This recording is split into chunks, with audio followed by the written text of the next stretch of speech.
എല്ലാവർക്കും നമസ്കാരം. Welcome back to Niyans. തേങ്ങയൊന്നും അരയ്ക്കാതെ വളരെ പെട്ടെന്ന് തയ്യാറാക്കാൻ പറ്റുന്ന 2 തരം ഒഴിച്ചുകറികളുടെ റെസിപ്പിയാണ് ഇന്നത്തെ വീഡിയോയിലുള്ളത്. ഇത് ചോറിൻ്റെ കൂടെ മാത്രമല്ല, അപ്പത്തിനോ ദോശയ്ക്കോ ഇഡ്ഡലിക്കോ ഒക്കെ സൈഡായിട്ട് കഴിക്കാൻ പറ്റിയ കറികളാണ്. ആദ്യം മത്തങ്ങയും പരിപ്പും കൊണ്ടുള്ള കറിയാണ്. ഇതെങ്ങനെയാണ് തയ്യാറാക്കുന്നത് നോക്കാം.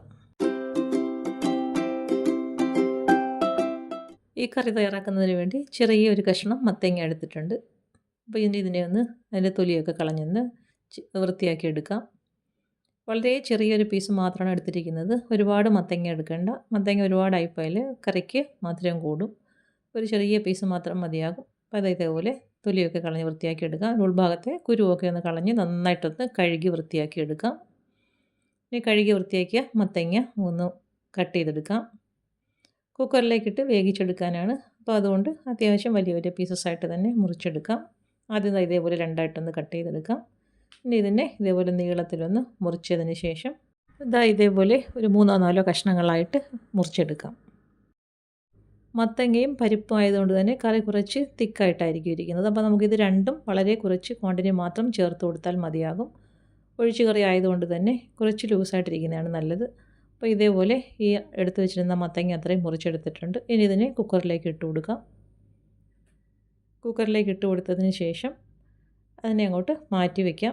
ഇനി ഇതിലേക്ക് ഒരു 1/4 കപ്പ് സാമ്പാർ പരിപ്പാണ് ചേർത്ത് കൊടുക്കുന്നത്. ഒരു പാത്രത്തിലേക്ക് ഇട്ട് കൊടുത്തതിന് ശേഷം നന്നായിട്ടൊന്ന് കഴുകി വൃത്തിയാക്കി എടുക്കാം. ഇനി കഴുകിയതിന് ശേഷം കുക്കറിലെ മത്തങ്ങയിലേക്ക് ഈ പരിപ്പും കൂടെ ചേർത്ത് കൊടുക്കാം. അപ്പം കഴുകി വൃത്തിയാക്കിയ പരിപ്പ് ആ മത്തങ്ങയിലേക്ക് ഇട്ട് കൊടുക്കാം. ഇട്ട് കൊടുത്തതിന് ശേഷം അതിലേക്ക് വെള്ളവും കൂടെ ചേർത്ത് കൊടുക്കണം. അപ്പം മത്തങ്ങയും പരിപ്പും ഇപ്പം കുക്കറിലേക്ക് ആയിട്ടുണ്ട്. ഇനി ഇതിലേക്ക് നമുക്ക് വെള്ളവും കൂടെ ഒഴിച്ചു കൊടുക്കാം. അപ്പോൾ ഇതേപോലെ വെള്ളം ഒഴിച്ചു കൊടുക്കാം. വെള്ളം കുറച്ചധികം ഒഴിച്ചു കൊടുക്കാം. ഇനി ഇതിലേക്ക് ആവശ്യത്തിനുള്ള ഉപ്പ് ചേർത്ത് കൊടുക്കണം. ഉപ്പും ചേർത്ത് കൊടുത്തതിന് ശേഷം ഇനി ഇതിലേക്ക് ചേർത്ത് കൊടുക്കുന്നത് ഒരു 1/4 ടീസ്പൂൺ അളവിൽ മഞ്ഞൾ പൊടിയാണ്. അതേപോലെ തന്നെ ഒരു 1/2 ടീസ്പൂൺ അളവിൽ മുളക് പൊടിയും കൂടെ ചേർത്ത് കൊടുക്കാം. ഇനി ഒരു പച്ചമുളക് ഇതിലേക്ക് ഇട്ട് കൊടുക്കാം. വലുതായതുകൊണ്ടാണ് ഒരെണ്ണം ചേർത്ത് കൊടുത്തത്. ചെറുതാണെങ്കിൽ 2 എണ്ണം ചേർത്ത് കൊടുക്കാം. ഇനി ഒരു 3-4 ചെറിയ ഉള്ളിയും ഇതേപോലെ ഒരു 3 അല്ലി വെളുത്തുള്ളിയും കൂടെ ഇട്ട് കൊടുക്കാം. ഇനി കുക്കർ അടച്ച് വെച്ച് നന്നായിട്ടൊന്ന് വേവിച്ചെടുക്കാം. ഇപ്പോൾ നമ്മൾ കുക്കർ അടുപ്പിലേക്ക് വെച്ച് കൊടുത്തൊരു 5 വിസിൽ കേൾപ്പിച്ചെടുത്തിട്ടുണ്ടായിരുന്നു. അതായത് കണ്ടില്ലേ, മത്തങ്ങയും പരിപ്പുമൊക്കെ നന്നായിട്ട് വെന്ത് വന്നിട്ടുണ്ട്. ഇനി ഇതേപോലെ ഒരു സ്പൂൺ ഉപയോഗിച്ച് നല്ലതുപോലെ ഒന്ന് ഉടച്ചെടുക്കാം. സ്പൂൺ വെച്ച് ഉടച്ചാൽ മതിയാകും. അപ്പോൾ ഈ ഒരു രീതിയിൽ നന്നായിട്ട് ഉടച്ചെടുക്കണം. നല്ലതുപോലെ വെന്തതുകൊണ്ട് തന്നെ പെട്ടെന്ന് ഉടച്ചെടുക്കാൻ പറ്റും. അപ്പോൾ സ്പൂൺ ഉപയോഗിച്ച് ഇതേപോലെ നന്നായിട്ട് ഉടച്ചെടുക്കാം. ഉടച്ചെടുത്തതിന് ശേഷം ഇത് മാറ്റി വയ്ക്കാം. ഇനി നമുക്ക് ഈ കറി തയ്യാറാക്കാനുള്ള ചട്ടി അടുപ്പിലേക്ക് വെച്ച് കൊടുക്കാം. അതിലേക്ക് വെളിച്ചെണ്ണ ഒഴിച്ചു കൊടുത്ത് ചൂടാകുമ്പോൾ കുറച്ച് കടുക് ഇട്ട് കൊടുക്കാം. അതേപോലെ തന്നെ ഒരു 1/4 ടീസ്പൂൺ ജീരകവും കൂടി ഇട്ട് കൊടുക്കാം. ഇനി ഒരു 3-4 ചെറിയ ഉള്ളി അരിഞ്ഞത് ഇട്ട് കൊടുക്കണം. ഇനി ഇത് നന്നായിട്ടൊന്ന് മൂപ്പിച്ചെടുക്കാം. അതൊന്ന് മൂത്ത് വരുന്ന സമയത്ത് 2 വറ്റൽമുളകും കൂടി ഇട്ട് കൊടുക്കാം. പിന്നീട് അതിലേക്ക് കുറച്ച് കറിവേപ്പിലയും കൂടി ഇട്ട് കൊടുക്കാം. ഇതെല്ലാം കൂടി നന്നായിട്ടൊന്ന് മൂപ്പിച്ചെടുക്കണം. നല്ലതുപോലെ മൂത്ത് വരുന്ന സമയത്ത് നമ്മൾ ഉടച്ചു വെച്ചിരിക്കുന്ന പരിപ്പും മത്തങ്ങയില്ല അത് ഇതിലേക്ക് ഒഴിച്ചു കൊടുക്കാം. അപ്പോൾ അത് ഒഴിച്ചു കൊടുത്തതിന് ശേഷം നല്ലതുപോലെ ഒന്ന് ഇളക്കി കൊടുക്കാം. അതായത് കണ്ടില്ലേ, ഈ ഒരു പരുവത്തിലാണ് ഇതിരിക്കുന്നത്. അപ്പോൾ ഇതിന് തണുത്ത് വരുമ്പോൾ നന്നായിട്ട് കട്ടിയാവും. അപ്പോൾ ഈ ഒരു സമയത്ത് ഇതിലേക്ക് ആവശ്യത്തിനുള്ള ഉപ്പും കൂടി ചേർത്ത് കൊടുക്കാം. ഉപ്പ് ഇട്ട് കൊടുത്തതിന് ശേഷം നമ്മൾ വെള്ളം ചൂടാക്കിയത് കുറച്ചും കൂടി ഇതിലേക്ക് ഒഴിച്ചു കൊടുക്കാം. ഇത് നന്നായിട്ട് ലൂസായിരിക്കേണ്ട കറിയാണ്. ഈ ഒരു പരുവത്തിൽ ഇതേപോലെ ഒന്ന് വെള്ളം ഒഴിച്ചു കൊടുത്ത് നന്നായിട്ടൊന്ന് ഇളക്കി കൊടുക്കാം. ഇനി ചട്ടി മൂടി വെച്ച് നല്ലതുപോലെ ഒന്ന് തിളപ്പിച്ചെടുക്കാം. ഇപ്പം കറി നന്നായിട്ട് തിളച്ച് വന്നിട്ടുണ്ട്. വെള്ളത്തിൻ്റെ അളവൊക്കെ കറക്റ്റാണ്. ഇതേപോലെ നല്ലതുപോലെ ഒന്ന് ഇളക്കി കൊടുത്തതിന് ശേഷം അടുപ്പിൽ നിന്നും മാറ്റി കൊടുക്കാം. ഈ കറി തയ്യാറാക്കുമ്പോൾ നമ്മൾ വെള്ളം നന്നായിട്ട് ചേർത്ത് കൊടുക്കണം. ഇത് കുറച്ച് കഴിയുമ്പോൾ നല്ലതുപോലെ തിക്കാവാൻ ചാൻസുള്ള കറിയാണ്. അപ്പം വെള്ളം അതിനനുസരിച്ച് വേണം ചേർത്ത് കൊടുക്കാൻ. ഇപ്പം കറി നന്നായിട്ട് സെറ്റായി വന്നിട്ടുണ്ട്. നല്ല സൂപ്പർ ടേസ്റ്റാണ്. മത്തങ്ങയും പരിപ്പും കൊണ്ട് ഈ ഒരു കറി ഇങ്ങനെ തയ്യാറാക്കി നോക്കും. അടുത്തത് വെണ്ടയ്ക്ക കൊണ്ടുള്ള ഒഴിച്ചു കറിയാണ്. ഇതെങ്ങനെയാണ് തയ്യാറാക്കുന്നതെന്ന് നോക്കാം. ഈ കറി തയ്യാറാക്കുന്നതിന് വേണ്ടി കുറച്ച് വെണ്ടയ്ക്ക നന്നായിട്ട് കഴുകി വൃത്തിയാക്കി എടുത്തിട്ടുണ്ട്. ഒരുപാട് മൂത്ത് പോകാത്ത വെണ്ടയ്ക്ക വേണം ഈ കറിക്ക് എടുക്കേണ്ടത്. അപ്പോൾ ഇതേപോലെ ഒന്ന് അരിഞ്ഞെടുക്കാം. വെണ്ടയ്ക്കയുടെ മുകൾ ഭാഗമെല്ലാം ഒന്ന് കട്ട് ചെയ്ത് കളഞ്ഞതിന് ശേഷം ഈ ഒരു വലിപ്പത്തിൽ ഇതിനെ ഒന്ന് മുറിച്ചെടുക്കാം.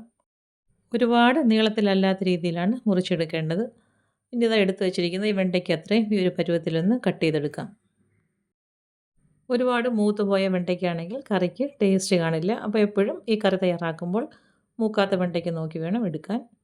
അപ്പോൾ അതാ എടുത്ത് വെച്ചിരുന്ന വെണ്ടയ്ക്കെല്ലാം ഈ ഒരു രീതിയിൽ മുറിച്ചെടുത്തിട്ടുണ്ട്. ഇനി ഇതിലേക്ക് ഒരു തക്കാളിയും കൂടെ വേണം. അപ്പോൾ അതാ കഴുകി വൃത്തിയാക്കിയെടുത്ത തക്കാളിയുണ്ട്. അതിനെ ഒന്ന് മുറിച്ചെടുക്കണം. ഇതേപോലെ രണ്ടായിട്ടൊന്ന് മുറിച്ചതിന് ശേഷം ഇതേപോലെ ഒന്ന് വീണ്ടും ഒന്ന് മൂന്നായിട്ടൊന്ന് നീളത്തിൽ കീറിയെടുക്കാം. ഇനി ഇതേപോലെ ഒന്ന് മുറിച്ചെടുക്കാം. തക്കാളി ചെറിയ ചെറിയ പീസസായിട്ട് ഇതേപോലെ മുറിച്ചെടുക്കണം. ഇനി ഇതിലേക്ക് വേണ്ടത് ഒരു സവാളയും കൂടെ വേണം. അപ്പോൾ തൊലി കളഞ്ഞ് കഴുകി വൃത്തിയാക്കിയ സവാള ഇനി ഒന്ന് മുറിച്ചെടുക്കാം. സവാള അതേപോലെ ചെറിയ പീസസ് സ്ക്വയർ പീസസായിട്ട് കട്ട് ചെയ്തെടുക്കാം. ഇതേപോലെ സവാളയും വൃത്തിയാക്കിയതിന് ശേഷം ഒന്ന് അരിഞ്ഞെടുക്കാം. സവാളയ്ക്ക് പകരം ഇതിലേക്ക് ചെറിയ ഉള്ളി ചേർത്ത് കൊടുത്താലും നല്ലതാണ്. അപ്പോൾ ചെറിയ ഉള്ളി ഇഷ്ടമുള്ളവർ ചെറിയ ഉള്ളി ചേർത്ത് കൊടുത്താൽ മതിയാകും. അപ്പോൾ ഈ ഒരു വലിപ്പത്തിൽ സവാളയും കൂടി കട്ട് ചെയ്തെടുക്കാം. സവാള മുറിച്ചെടുത്തതിന് ശേഷം അത് മാറ്റി വയ്ക്കാം. ഇനി കറി തയ്യാറാക്കാനുള്ള ചട്ടി അടുപ്പിലേക്ക് വെച്ച് കൊടുത്തിട്ടുണ്ട്. വെളിച്ചെണ്ണ ഒഴിച്ചു കൊടുത്ത് ചൂടാകുമ്പോൾ അതിലേക്ക് കുറച്ച് കടുകും ഉലുവയും വറ്റൽമുളകും ഇട്ട് കൊടുക്കാം. ഇനി അതൊന്ന് മൂത്ത് വരുന്ന സമയത്ത് കറിവേപ്പിലയും കൂടി ഇട്ട് കൊടുക്കാം. ഇനി ഇതെല്ലാം കൂടി നന്നായിട്ടൊന്ന് മൂപ്പിച്ചെടുക്കണം. ഇതെല്ലാം കൂടി നല്ലതുപോലെ മൂത്ത് വരുന്ന സമയത്ത് അരിഞ്ഞ് വെച്ചിരിക്കുന്ന സവാള ഇതിലേക്ക് ഇട്ട് കൊടുക്കാം. സവാള ഇട്ട് കൊടുത്ത് നല്ലതുപോലെ ഒന്ന് വഴറ്റി കൊടുക്കണം. ഏകദേശം 1 മിനിറ്റോളം സവാള എണ്ണയിലിട്ട് നല്ലതുപോലെ ഒന്ന് വഴറ്റി കൊടുക്കാം. സവാള പെട്ടെന്നൊന്ന് വഴണ്ട് കിട്ടാൻ വേണ്ടി നമുക്കിതിലേക്ക് ഉപ്പും കൂടെ ചേർത്ത് കൊടുക്കാം. അപ്പോൾ അത് കറിക്ക് ആവശ്യമുള്ള ഉപ്പ് ഈ സമയത്ത് ഇതിലേക്ക് ചേർത്ത് കൊടുക്കാം. ഉപ്പും ചേർത്ത് കൊടുത്തതിന് ശേഷം വീണ്ടും സവാള നല്ലതുപോലെ ഒന്ന് വഴറ്റി കൊടുക്കണം. ഇനിയിപ്പോൾ സവാള പെട്ടെന്ന് തന്നെ വഴണ്ട് കിട്ടും. ഇപ്പോൾ അത് സവാള നന്നായിട്ട് വഴണ്ട് കളറൊക്കെ ഒന്ന് മാറി വന്നിട്ടുണ്ട്. ഈ സമയത്ത് അരിഞ്ഞു വെച്ചിരിക്കുന്ന വെണ്ടയ്ക്ക ഇതിലേക്ക് ചേർത്ത് കൊടുക്കാം. വെണ്ടയ്ക്ക ഇട്ട് കൊടുത്തതിന് ശേഷം അതൊന്ന് വഴറ്റി കൊടുക്കണം. ഏകദേശം ഒരു 2 മിനിറ്റോളം സവാള ഈ എണ്ണയിലിട്ട് നല്ലതുപോലെ ഒന്ന് വഴറ്റി കൊടുക്കാം. പെട്ടെന്ന് തന്നെ ഒരുപാട് മൂക്കാത്ത വെണ്ടയ്ക്ക ആയതുകൊണ്ട് പെട്ടെന്ന് തന്നെ ഇതും വഴണ്ട് കിട്ടും. അപ്പോൾ ഈ ഒരു രീതിയിൽ നല്ലതുപോലെ ഒന്ന് ഇളക്കി വഴറ്റിയെടുക്കാം. ഇപ്പോൾ ഇതാ വെണ്ടയ്ക്ക ഇട്ട് കൊടുത്ത് ഒരു 2 മിനിറ്റ് നന്നായിട്ടൊന്ന് ഞാൻ വഴറ്റി കൊടുത്തിട്ടുണ്ട്. ഇനി ഇതിലേക്ക് 1/2 ടീസ്പൂൺ അളവിൽ മുളക് പൊടി ചേർത്ത് കൊടുക്കാം. 1 ടീസ്പൂൺ മല്ലിപ്പൊടിയും കൂടെ ചേർത്ത് കൊടുക്കണം. ഇനി ഒരു 1/4 ടീസ്പൂൺ അളവിൽ മഞ്ഞൾപ്പൊടിയും ചേർത്ത് കൊടുക്കാം. ഇനി ഇതിലേക്ക് ചേർത്ത് കൊടുക്കേണ്ടത് 1 ടീസ്പൂൺ സാമ്പാർ മസാലയാണ്. അതും കൂടി ചേർത്ത് കൊടുത്തതിന് ശേഷം നന്നായിട്ടൊന്ന് മൂപ്പിച്ചെടുക്കണം. സാമ്പാർ മസാല ഇല്ലയെന്നുണ്ടെങ്കിൽ മുളക് പൊടിയുടെ മല്ലിപ്പൊടിയുടെയൊക്കെ അളവ് കുറച്ചുകൂടെ കൂട്ടി കൊടുത്താൽ മതിയാകും. അപ്പം മസാലപ്പൊടികളെല്ലാം നന്നായിട്ടൊന്ന് മൂത്ത് വരണം. അപ്പോൾ ഫ്ലെയിം നന്നായി സിമ്മിലാക്കി കൊടുത്തതിന് ശേഷം ഇതേപോലെ നല്ലതുപോലെ ഒന്ന് വഴറ്റി കൊടുക്കാം. ചേർത്ത് കൊടുത്ത മസാലകളുടെയൊക്കെ പച്ചമണം മാറി നന്നായിട്ട് മൂത്ത് വരുന്ന സമയത്ത് ഇനി അരിഞ്ഞ് വെച്ചിരിക്കുന്ന തക്കാളി ഇതിലേക്ക് ചേർത്ത് കൊടുക്കണം. ഇപ്പോൾ എന്താ മസാലകളൊക്കെ നന്നായിട്ട് മൂത്ത് വന്നിട്ടുണ്ട്. ഈ ഒരു സമയത്ത് അരിഞ്ഞ് വെച്ചിരിക്കുന്ന തക്കാളി ഇതിലേക്ക് ചേർത്ത് കൊടുക്കാം.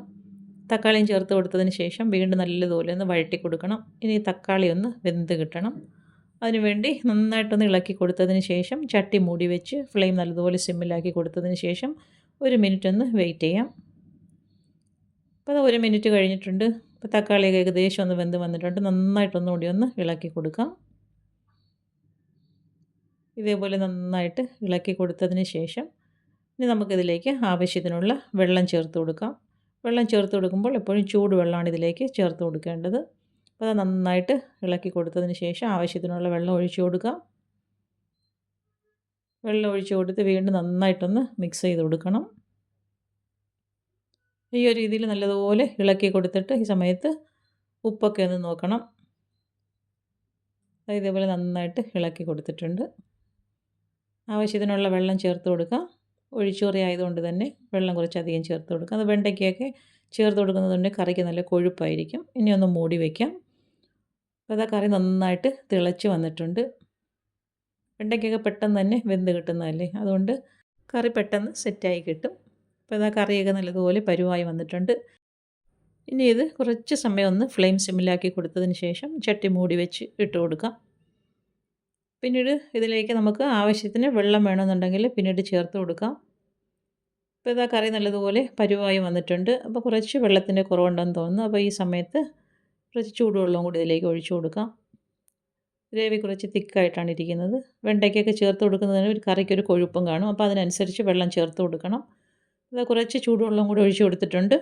നല്ലതുപോലെ ഒന്ന് ഇളക്കി കൊടുത്തതിന് ശേഷം കറി ഒന്ന് തിളപ്പിച്ചെടുത്താൽ മതിയാകും. അപ്പോഴേക്കും കറി സെറ്റായി കിട്ടും. ഇനി ചട്ടി മൂടി വെച്ച് ഒന്ന് തിളപ്പിച്ചെടുക്കാം.